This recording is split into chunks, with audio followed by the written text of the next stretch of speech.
Hello, hello, my followers, my lovely followers. Today I'm going to teach you surefire tricks. 5 surefire tricks that will help you make your crush miss you even more. Okay? So if you're down with that, let's start. First is you have to create space. It's not all the time na dapat nandyan ka sa harapan ng crush mo. You also have to have that time for yourself, time for self-growth.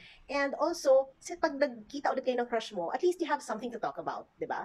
So, and it's also nakakairita kung kunyari may crush ako, tapos parating nandyan ako sa harapan niya. I think my crush would feel na parang masyado na siyang nasasakal. So, it would be best also to create some space, magkaroon kayo ng konting time apart, para by the time na magkita ulit kayo ng crush mo, you have a lot of things to talk about. Second is be unpredictable. If nafe-feel ng crush mo na they can already second guess what your next move is, alam na nila yung style mo, it can be a trigger for them to get bored with you. So, parang every now and then, it would be best to spruce up your outfit. Siguro, say something na parang something that you discovered recently. Di ba? Kaya nga, like, dun sa number one, yung kailangan, parang you have to create space. Di ba? Yung time na nagre-research kayo doing something else, keeping yourself busy, that's what you bring in sa step number two. 'Di ba? Yun yung parang may new discoveries ako. O parang, I found this new restaurant. You wanna try it? Tara. O 'di ba? At least may reason ka pa to date them. Number three is post quality content. In this day and age, sounds so old, but in this day and age talaga, you have this thing called social media where you can post everything that excites you, everything that has made you happy.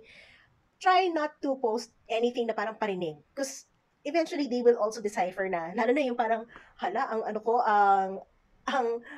there's just this term eh, ang rupok-rupok ko, di ba? Parang, it's kind of obvious na you're trying to tell them na parang, may crush ka sa kanila. So, post quality content. The activities that have been keeping you busy, post it. Kasi that will, balay nyo, di ba? Parang may iba kang nagagawa na maging interesado rin pala sila gawin with you, di ba? Or magpaturo pa sila sa inyo. So, that would entail, that would call for more quality time with them. Okay, step 4 is maintain mystery. Huwag ibigay lahat, di ba? Having a crush or making yourself more interesting is like peeling onion. Layers by layers siya. Wag mo ibibigay lahat, 'di ba? It's up to them to unravel the layers of you, 'di ba? The different layers, the different aspects of who you are. Kasi the more that you keep them on their toes, the more that you create mystery, the more that they want to engage with you. Step number 5 is self-improvement. Try to be the best version of yourself. Pati nga sa mga apps eh, 'di ba? Parati natin na-upgrade, 'di ba? Kasi may mga new features na pumapasok. Ganun din naman kapag pag may crush ka, 'di ba? You want to show them that you're always the upgraded version of yourself. And it's not just sa looks, okay?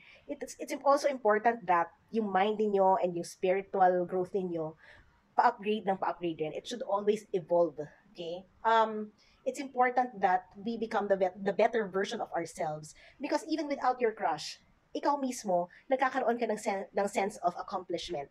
And a very independent person, a very, well-rounded person, pati, lalo na sa utak, that is even more attractive. So that's how you make your crush miss you even more. Kasi parang, I want a piece of that. I want a piece of that gem, that diamond, that best version of you. So make that your motivation to be the best version of yourself, the most upgraded, the final form, di ba, of yourself. So there you have it. Now, if meron pa kayong mga experiences before, how you were able to make your crush miss you, send it below, comment below, or message me, di ba? And if there are other topics that you want me to discuss, just message me, and I'll see you in my next video. Bye-bye!